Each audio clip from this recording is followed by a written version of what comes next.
සුබ දවසක් ප්‍රාර්ථනා කරනවා. මේ අද මට හිතුණා මේ YouTube නාලිකාවේ අපේ වැඩිහිටි අම්මලාගේ වැඩිහිටි නර්තන ඒ කියන්නේ කුණටුමක් ඉදිරිපත් කරලා තිබුණා අපේ වැඩිහිටි අම්මලා.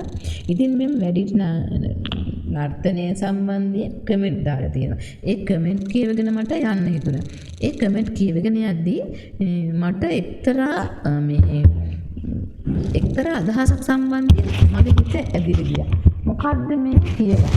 ඒක මම දෙතුන් සැරයක් විතර කිව්වා. එතකොට මට ඇත්තටම මේ කමෙන්ට් එකේ ගැඹුරු අදහසක්. ඒ කියන්නේ ඒ කමෙන්ට් එක ලියපු යේලියක් මම හිතන්නේ යේලියගේ අදහස් සම්බන්ධයෙන් මට කලකිරීමක් වගේම දුකක් ඇති වුණා.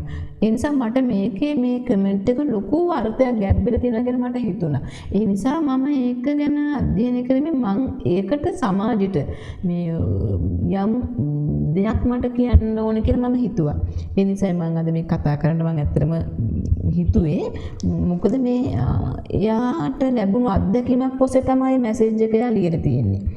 මොකද මම මේක දෙපාරක් තුන් පාරක් කියවනකොට මට හිතුණා එයා යම් කිසි දෙයක් හිතේ තද කරගෙන ඉන්න අතරේ ඔහු හොයය එතන පෞල් පසුබිම තුල යම් දෙයක් එයායි පෞල් පරිසර තුල යම් දෙයක් විඳිනවා. ඒ නිසා තමා මේ කමෙන්ට් එක යාගේ හිතේ තියෙන දුක්ඛ කඳුල සුසුම වේදනාව තමා මෙතනින් ගැඹිර තියෙන්නේ.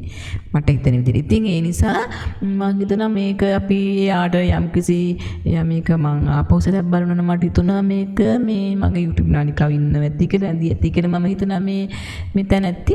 ඉතින් මට මේ මම හිතන්නේ ඇත්තටම අපේ මේ බෞද්ධ ආගමික රටක්. එතකොට අපි මේ රටේ අපි වැඩිහිටි අම්මලා වයස අවුරුදු 60ට වැඩි වැඩිහිටි අම්මලා මේ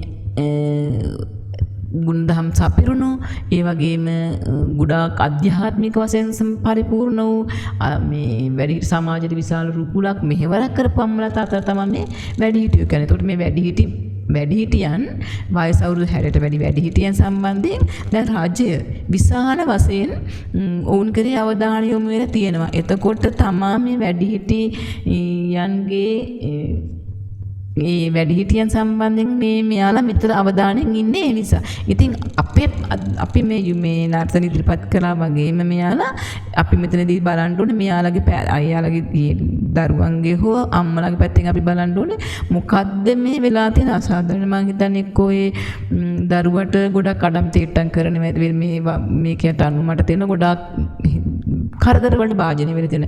ඇත්ත තමයි අපි දෙමාපියෝ අතින් ගත්තන් පස්සේ දරුවෝ අතර වරදවල් තියෙනවා තමයි. නමුත් වැඩිහිටියෝ අතරත් වරදවල් තියෙනවා. ඉතින් ඒක සමහරක් තැන්වලදී දුරදිග යන අවස්ථාවලුත් තියෙනවා. නමුත් මං හිතන්නේ මෙතනදී මේ අම්මා නර්තන ඉදිරිපත් කරත් නැටුම් ගැයුම් කරත් කබන භාවනා කරත් එතකොට වැඩිහිටි සමිතියට සම්බන්ධ වුණත් මෙයා ආධ්‍යාත්මික වශයෙන් පරිපූර්ණ තැනැත්තියක් කියලා නොමැතිව ඇති.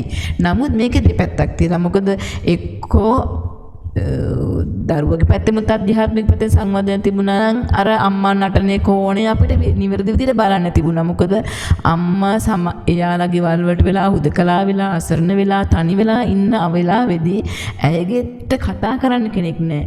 එතකොට කොහොත් යන්නේ විදිහක් නැහැ. එතකොට සම වයස් කාණ්ඩයක එකතු වෙලා එයා නර්තනයක් ඉදිරිපත් කරන එයාගේ තියෙන සියලුම හැඟීම් එයාගේ තියෙන පීඩන ඒවා ඔක්කොම එයා සම්පිට කර සමාජයට දෙනවා.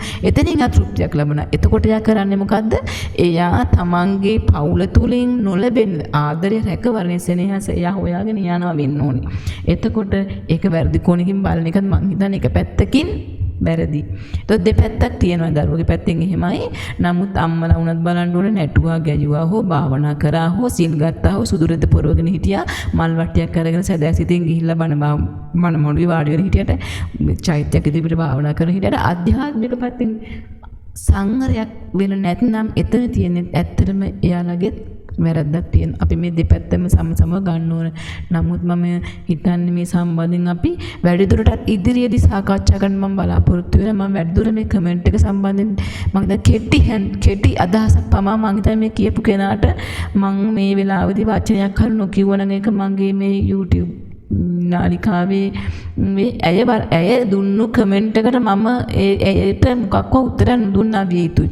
ඒ නිසා මම කෙටි අදහසක් මම ඉදිරිපත් කළේ මේක දීර්ඝ විදිහට මම හිතන්නේ පැය 3-4ක මම හිතන්නේ මේක කතා කළ යුතු දෙයක්. සමාජ කතිකාවතක් ඇති කළ යුතු දෙයක්. ඒ නිසා මම මේක වැඩිදුර කතා කරන්න යන්නේ.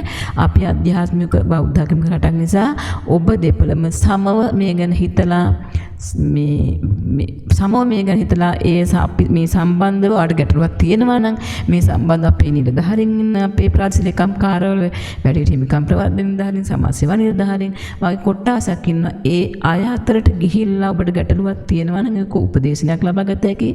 ඊට අමතරව මේ සමිතිය හරහා දැනුවත් වීම කරන්න පුළුවන්. ඒ වගේ විශාල වැඩ කටයුත්තක් කරන්න පුළුවන්. මේ නිසා මේක වැඩි දුර දීර්ඝව යන්නේ නැතුව ඒකට පිළියම් ලබා ගන්න පුළුවන්. මේ ඔබට දුන්නු කෙටි පිළිතුරක් බව ඉතා කරුණාවෙන් සලකන්න. බොහොම ස්තුතියි.